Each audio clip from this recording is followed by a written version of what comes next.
से मुक्त करना पड़ेगा। तभी तो ठाकुर जी थोड़े बहुत दुख देते हैं महाराज।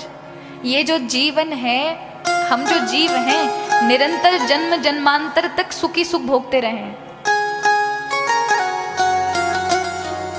हर जन्म में हमने सारे सुख भोगे, ऐसा नहीं कि इसी जन्म में।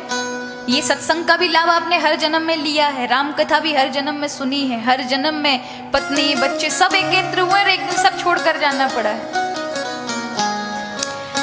इस जीव ने कभी भी भगवान का सुख नहीं देखा है।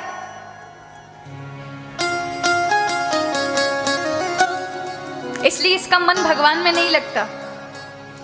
जिसने थोड़ा बहुत सुख अपने जीवन के प्रारब्ध में पाया होगा ना, उसका बहुत आसानी से भक्ति में मन ढल जाएगा।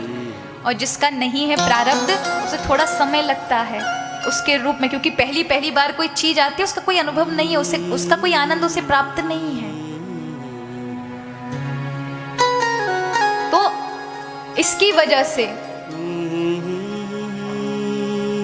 बार बार भगवान हमें दुख दे करके हमारे अंतःकरण को पवित्र करते हैं। हमें बार बार दुख क्यों मिलते हैं? इसी कारण से मिलते हैं कि हमारे मन में जो आक्षेप अभी भी रखा हुआ है कि हमें ये भगवान के पास जाकर ये सुख मिल जाए, ये सुख मिल जाए, ये सुख मिल जाए, जिसके लिए जन्म हो रहा है, बार बार उस सुख की ओर कभी हमारी निगाह नहीं गई। अब जिसने केवल और केवल, उस दिन बताया था ना, जिसने केवल कुछ साधारण चीजें, मिठाइयां ही खाई होगी और उससे बड़ी चीज ना खाई होगी, तो वो उसका स्वाद ना जानेगा।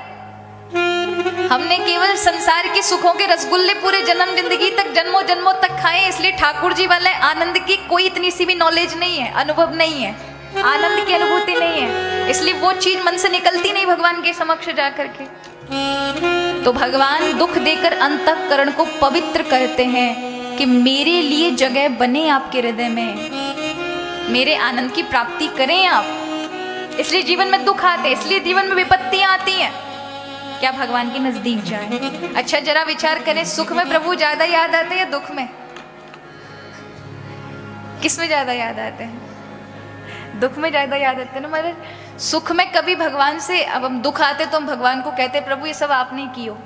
कभी ये नहीं कहेंगे कि ये हमारे कर्मों का भी प्रभाव है प्रभु, उसका परिणाम है, नहीं। सुख में हमेशा उंगलियां प्रभु पे उठ जाएगी, लेकिन दुख में हमेशा उंगली प्रभु पे उठेगी, लेकिन सुख पे प्रभु पर उठाई उंगली, इतने सुख काहे को दिए हमने?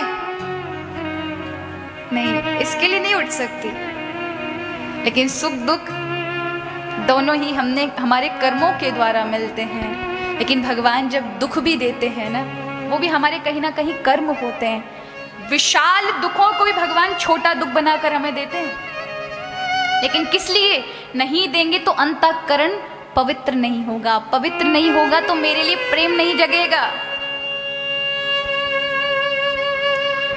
तो आज यहाँ नारद जी से कहा